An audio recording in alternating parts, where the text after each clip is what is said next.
नमस्कार, knowledge hub classes 9289 में आप सभी दोस्तों का स्वागत है। कैसे हैं दोस्तों? उम्मीद करते हैं कि आप सब अच्छे होंगे। आज हम लोग इतिहास के चैप्टर 6 में हम लोग जा रहे हैं, जो कि भाग 2 में है, भक्ति सूफी परंपराएं।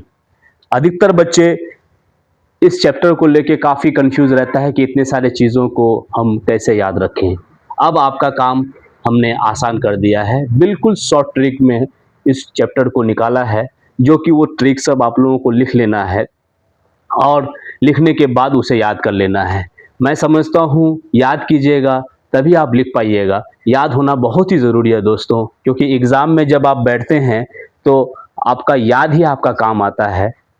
तो इसीलिए मैंने इसी पे फोकस किया है कि क्यों ना बच्चों को जो है शॉर्ट ट्रिक पढ़ाया जाए, ताकि बच्चों को नॉलेज भी हो जाए और साथ साथ उसको याद भी रह जाए।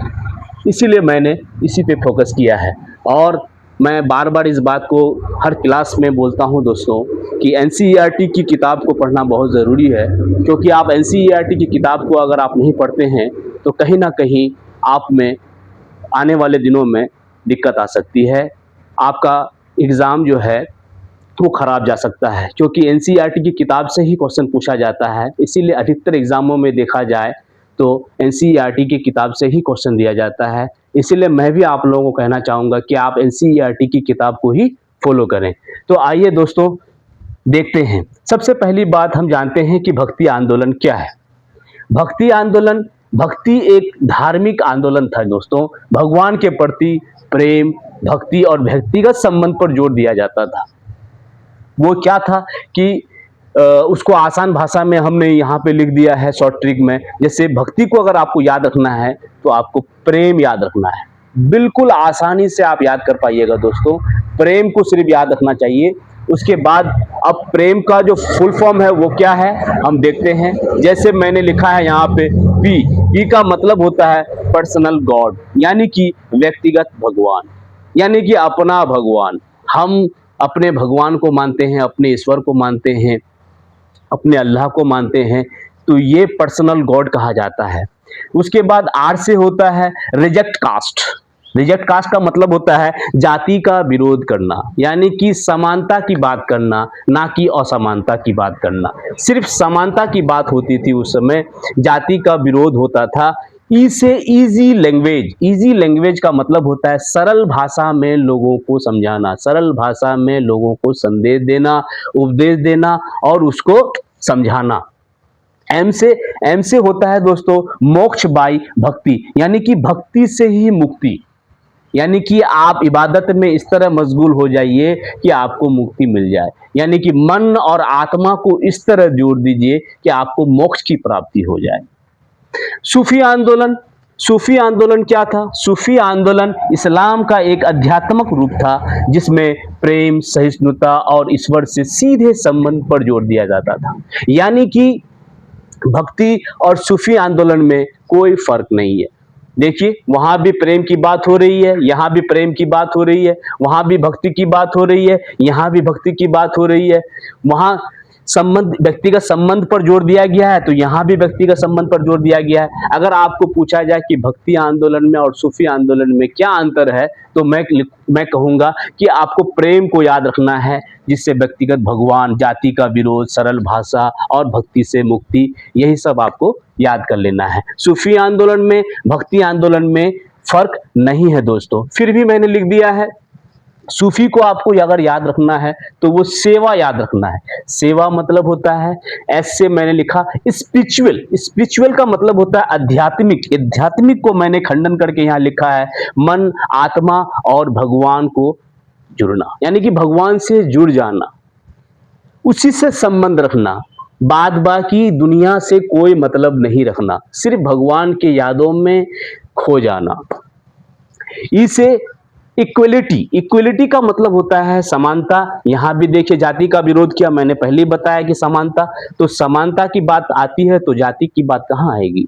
तो यहाँ जात पात ना हो, वहाँ समानता ही है, तो वहाँ भी समानता की बात हो रही है और यहाँ भी समानता की बात हो रही है। उसके बाद डब्ल्यू से मैंने लिखा है वर्शिप विद लव, यानी कि प्रेम से इबादत। यानी आप प्रेम कीजिएगा, इबादत आपकी हो जाएगी। आपको एक दूसरे से प्रेम रखना है, स्नेह रखना है, हाँ, नफरत नहीं रखना है।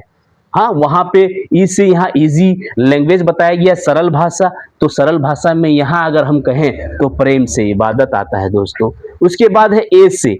ए से होता है अवे फ्रॉम ईगो, यानी कि अहंकार को दूर करना, यानी कि अपने आप को बिल्कुल सादा सच्चा इंसान बना लेना, साधारण बिल्कुल बना लेना, किसी के प्रति अहंकार नहीं, किसी के प्रति गुस्सा नहीं करना, नफरत नहीं करना, अपने आप में अहंकार नहीं करना, प्राउड फील ना होना, सबको लेके चलना, समानता की बात करना, यहाँ पे अवे फ्रॉम ईगो की बात आती है। उसके बाद जो है मैंने शॉर्ट ट्रिक में आप लोगों को संतों के बारे में बताया गया है कि अधिकतर एग्जामों में जो पूछा जाता है भक्ति के बारे में कि भक्ति में कितने संत थे, तो भक्ति में जो संत थे वो सबसे पहला आता है कबीर। कबीर जो थे वो दोहे प्लस निराकार वो मानते थे, यानी कि दोहा वो लिखते थे और भगवान को निराकार मानते थे, यानी कि भगवान का कोई रूप नहीं है, वो निराकार है, ठीक है, वो उसी पर जोर देते थे। उसके बाद जो है गुरु नानक, गुरु नानक एक ईश्वर की बात किया, ठीक है। उसके बाद आपको मीराबाई कृष्ण के भक्ति थे, यानी कि कृष्ण के भक्ति में डूबी हुई थी, कृष्ण को ही उन्होंने सब कुछ मान लिया था। तो आपको यही याद करना है, कबीर, गुरु नानक और मीराबाई, ये संत भक्ति में ये संतों को याद करना है। उसके बाद आपका सूफी आंदोलन में आपको याद करना है ख्वाजा मोइनुद्दीन चिश्ती, जो कि आपको अजमेर में आता है। उसके बाद निजामुद्दीन जो है वो दरगाह जो आता है वो दिल्ली निजामुद्दीन में आता है। उसके बाद बाबा फरीद जो है वो पंजाब से है। और शॉर्ट ट्रिक में अगर हम पंजाब, यहाँ तो बाबा फरीद, अब तो पंजाब जो है वो अब उस जगह वो तो अब पाकिस्तान में स्थित है, यानी कि बाबा फरीद का जो आपका दरगाह मिलेगा वो अभी पाकिस्तान में मिलेगा। इसको शॉर्ट ट्रिक में याद करने का जो तरीका है दोस्तों, अजमेर, दिल्ली और पंजाब, अजमेर, दिल्ली, पंजाब याद रखिए यहाँ। और यहाँ आपको याद रखना है कबीर, गुरु नानक, मीराबाई। अब यहाँ पे बात हो रही है जैसे कि ख्वाजा मोइनुद्दीन चिश्ती अजमेर से, निजामुद्दीन दिल्ली से, बाबा फरीद पंजाब से, अभी पाकिस्तान में स्थित है। तो ये सारी चीजें आप लोगों को याद करनी है। देखिए, मैं बार बार क्लास में अक्सर मैं बोलता हूं दोस्तों कि ज़्यादा आपको पढ़ने की ज़रूरत नहीं पड़ेगी अगर आप हमारे नॉलेज हब क्लासेस 9 to 8 9 को सब्सक्राइब करके अगर आप हमारे साथ जुड़े हुए होते हैं तो आपको ईजी वे में, यानी कि बिल्कुल आसानी से आपको पढ़ाई हो जाएगी। आपका पढ़ाई भी कंप्लीट, आपका लेसन भी कंप्लीट और आपका कोर्स भी कंप्लीट करा देंगे दोस्तों, क्योंकि मैंने आप लोगों से वादा किया है कि आपको चैप्टर वाइज हम लोग पढ़ाएंगे, यानी मैं पढ़ाऊंगा और भी हमारे दोस्त लोग हैं वो लोग भी पढ़ाएंगे। तो फिलहाल तो मैं ही क्लास ले रहा हूं, तो मैं कहूंगा कि जैसे मैं आप लोगों को पढ़ा रहा हूं वैसे ही आप लोगों को लिख लेना है, क्योंकि विजुअल जो है जो दोस्तों उतना अच्छा आता नहीं है। मैं देख रहा हूं वीडियो में रिकॉर्ड करने के बाद तो उतना अच्छा नहीं आता है, इसीलिए मैं चाहूंगा कि मेरी बातों को आप लोग लिख लें और अगर जूम आउट करके भी आप लोग लिख सकते हैं। और मैं कोशिश करूंगा, और साथ साथ वीडियो में आप देखिएगा साइड में आपको लिखा हुआ आता होगा, उसको देखते हुए आप लोग नोट कर सकते हैं। अगर मेरी बातें अगर वहां पे पाज करके, यानी कि वीडियो को रोक के भी आप लोग लिख सकते हैं जो भी मैंने बताया शॉर्ट ट्रिक में। यानी कि भक्ति में प्रेम आपको याद कर लेना है बिल्कुल, पी से पर्सनल गॉड, आर्ट से रिजेक्टेड कास्ट, ई से आपका जाके इजी लैंग्वेज, एम से जो है मोक्ष बाई भक्ति। उसी तरह आपको जाके सूफी में मैंने बताया आपको सेवा याद रखना है, भक्ति में प्रेम याद रखना है, सूफी में सेवा याद रखना है। भक्ति में आपको संत याद रखना है कबीर, गुरु नानक, मीराबाई, और आपको यहाँ पे आपका चिश्ती समुदाय से जो संत थे वो ख्वाजा मोइनुद्दीन चिश्ती थे, निजामुद्दीन दिल्ली से थे, बाबा फरीद पंजाब से जो कि अभी पाकिस्तान में स्थित है। तो यही सारी जो है ये सारी इतने सारे जो क्वेश्चंस जो मैंने आप लोगों को दिया है बिल्कुल इजी ट्रिक में दिया है दोस्तों, आप लोगों को याद कर लेना है। बस याद कैसे करना है, शॉर्ट ट्रिक मैंने लिखा है वो आप लोग उतार लीजिए। मैं फिर से कहना चाहूंगा कि आप जब तक हमारे साथ जुड़े हुए रहेंगे, देखिएगा दोस्तों, आपको पढ़ाई जो है आसानी से हो जाएगी, यानी पढ़ाई आपको आसान लगेगा और टफ नहीं लगेगा, क्योंकि बहुत सारे बच्चे जो हैं पढ़ाई को टफ समझ लेते हैं। मैं चाहूँगा कि आप शॉर्ट ट्रिक को याद रख लें, आपके लिए ईज़ी हो जाएगा। मैंने यहाँ पे शॉर्ट ट्रिक में देखिए, आप संत कबीर दोहे प्लस निराकार, आपका गुरु नानक एक ईश्वर को मानता था, मीराबाई कृष्ण के भक्ति थे, यानी कि भक्त थे। और उसके बाद यहाँ पे आपकी बात अगर हो जाएगी चिश्ती समुदाय से, ख्वाजा मोइनुद्दीन चिश्ती का दरगाह अजमेर में, निजामुद्दीन दिल्ली में, बाबा फरीद पंजाब में, जो कि अभी पाकिस्तान में स्थित है। यही सब आपको याद करना है और तो कुछ है ही नहीं। तो इतना टफ मत समझिए पढ़ाई को, आसानी से जितना हो सके पढ़िए और उसको याद कर लीजिए। हमारा ये वीडियो आप लोगों को कैसा लगता है दोस्तों, ये कमेंट में ज़रूर दीजिएगा, और कुछ कमी अगर है तो उसे ज़रूर पूरा करने की कोशिश किया जाएगा।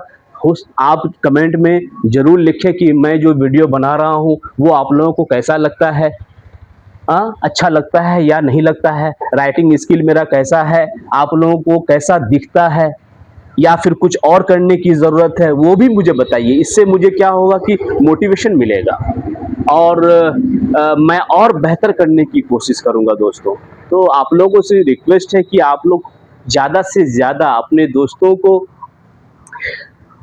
अपने खास दोस्तों को भी भेजा कीजिए और बोला कीजिए कि नॉलेज हब क्लासेस 9289 को सब्सक्राइब कीजिए और आसानी से पढ़ाई को कंप्लीट कर लीजिए, यानी कि इंटर के क्लास को आसानी से आप कवर कर लीजिएगा यहाँ पे, अगर आप हमारे इस चैनल से जुड़े हुए रहेंगे तो।